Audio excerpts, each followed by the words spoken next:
শেষমেশ কি রিশাদের সব জারিজুরি ফাঁস হয়ে গেল, নাকি দাউদ খানের চালে আবারও ফেসে যাবে শেহজাদ চৌধুরী ওরফে আমাদের গোলাম? হ্যালো বন্ধুরা, আসসালামু আলাইকুম। দুনিয়া টাকার গোলাম নাটকের বহুল প্রতীক্ষিত 12 নম্বর পর্ব রিলিজ হয়ে গেছে এবং এই এপিসোডে যে চরম টুইস্ট এসেছে তা নিয়ে হাজির হলাম আজকের ভিডিওতে, তাই একটুও স্কিপ না করে শেষ পর্যন্ত দেখতে থাকুন।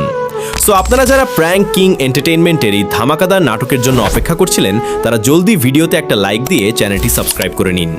এই পর্বে দেখা যায় সবার সামনে গোলাম তার বুদ্ধিমত্তার প্রমাণ দিলেও রিশাদ কিন্তু তার পিছু ছাড়ছে না।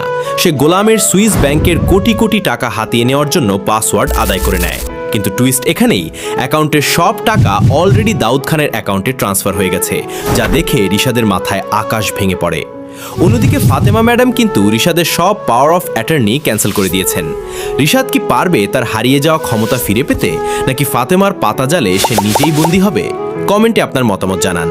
আর এমনই সব দারুণ আপডেট পেতে আমাদের সাথেই থাকুন। আল্লাহ হাফেজ।